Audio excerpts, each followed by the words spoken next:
What's going on, YouTube? Hope everybody's having a great Monday. Hope everybody had a great weekend. Everybody enjoyed the video that I did yesterday for the winner for the real grade ZGOC. If you didn't end up seeing that, definitely check that out. It was a lot of fun to do, and I got a lot more prizes going. But that's not what today's video is about. Today's video is about the 1/100 Barbatos. Yeah, finally got it all built up this weekend, did some work on it. And that's what we're going to be reviewing today. So I'm going to take you down to the table, let you guys see all the little gimmicks and stuff, let you know my thoughts, whether it's worth the buy or not. And that's it. So hold tight. All right, boys and girls, here we are down to the desk, letting you guys see everything that's built up and laid out for you. We've got some essential parts here. You've got the extra hands for gripping the weapons, the head, of course, the main body, the 2 arms, the 2 legs, the giant gun, the sword, the backpack, and the attachments for the back for attaching said pieces. Starting off with the head, you have some red accents, the white faceplate. The green is actually not a decal, it's part of the kit itself. I actually like that idea because it makes it pop more.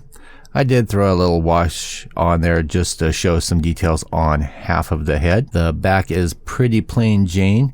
This is actually just 2 pieces snapped together and then these other pieces snap onto it. Now it was kind of confusing when building this because when it has you build the frame to begin with, it has you stick this piece on and then it has you take this piece off so you can put this piece on. Did not make much sense to me, but it is what it is. Next up, we have the arms. One I've thrown some panel line on and the other one I have not. Not a whole lot of accents, though this is essentially a high grade. You do have some nice gimmicks and movement in the arm. You do get a little bind with this piece right here in the back of the elbow guard.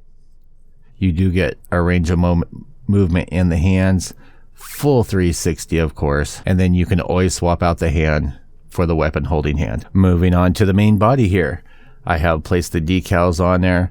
They're kind of cheap but cool at the same time, gives it a little reflection.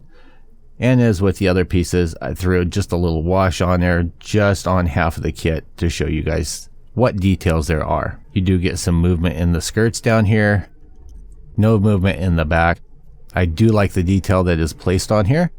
You do get a great range of motion in the abdomen for being able to do a lot of poses. And that's one of the things I really like about this kit is it gives you a lot of variety for the poses without that much bind up. You do get the shoulder guards on here. These do have a tendency of they keep popping off. Keep that in mind. I would probably just glue them on there once you're all set. Arms go into the shoulder pegs, and I'll show you guys how this all goes together here in a minute. You do have decals that go along here, of course decals on the shoulder pads, and of course the headpiece here. But like I said, we'll go over that here in a second. Next up, you have the backpack. Pretty simple and plain. You get this piece that folds out here. You have these pieces. This is actually a sticker. This plugs into the back. These actually pop off so that you can attach those, and there are a couple different ways that you can do these attachments. Kind of gimmicky, kind of loose though. I wouldn't really rely on it. It doesn't want to stay in there very well. And these pieces, when it's folded down, you switch from that to those. And of course, I'll show you that in the shot where everything's all together. Next up, we have the legs. And again, I panel lined one and not the other just so you can see the detail and it doesn't get all washed out. One thing I do like is there is a huge range of motion in this ankle. Look at that. Downside is this will come out. You'll have to keep tabs on it so that when you do this, it doesn't do that and end up like that. Just remember to tuck that in. Great range side to side. You get movement in the shin guard. You do get these decals that go on here. They are in gold. They actually look pretty good once you get them to stay down. As far as bin movement, you get there to there. So that is pretty good. It'll fold back on itself completely.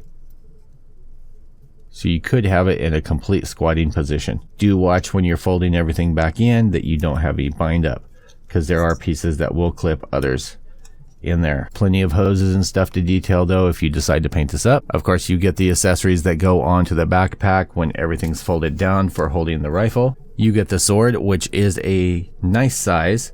Seam is actually offset a little bit on here, so you will have to do some filing to get everything smoothed out. Slides into the holder like so.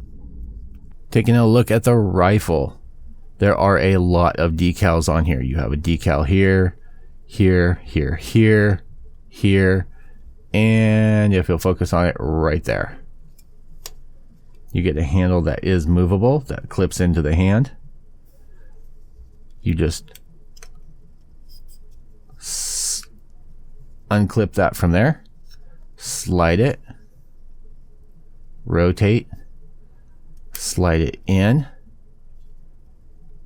push it in, and there you go. Pretty simple, straightforward.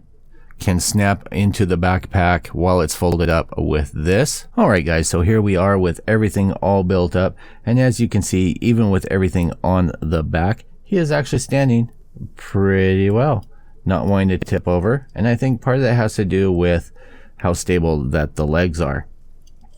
Giving a turn to the side, to the back, and of course these are movable. Now you do get a good range of motion in the arms, full 360, but you will have to watch that because it will spin a little bit more than you want. You get nice movement in the shoulder pads, in the head. Will actually spin all the way around if you wanted it to. Like I showed, good movement in the abdomen, in the legs. Alright guys, so here we are with the final pose of him with the gun. Let me tell you, this was a pain in the ass. Okay, the body is perfectly fine, but being able to get the arm and then this hand with the way everything is just right, and the backpack attachment for that was just horrendous. It's just ugly. It can hold it just fine. You have to do some finagling with it just to even out the weight. It does it just fine. It's just a pain getting it in there. So if you're trying to do it and you get frustrated, don't go smashing against the wall. Just give it a chance. Do some finagling with it. The arm's going to pop out of the socket. The hand's going to pop out of the socket. But you will end up getting it. This isn't something that you want to end up changing around the poses a lot, because then it will end up against the wall. So I might end up doing a weathering tutorial on this, but first I have the Lupus version, which I'm hoping is a little bit better than this one. It can't be any worse. Would I get this again? Yeah, sure. It's cheap enough. Something fun. It's really posable. I would probably do away with the gun and just pose it with the sword, which is right here. But other than that, yeah, I would definitely end up picking up another one if I didn't have this already. Worth the buy. You know, it's on the same scale as the RE100s, same style box.